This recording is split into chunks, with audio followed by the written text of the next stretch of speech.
The intersection of sets A and B, and that uses this notation, is the set of elements common to both A and B.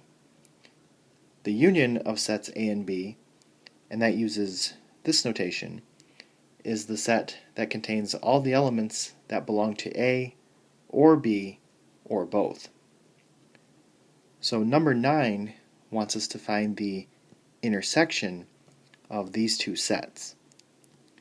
So what numbers are common to both of these sets?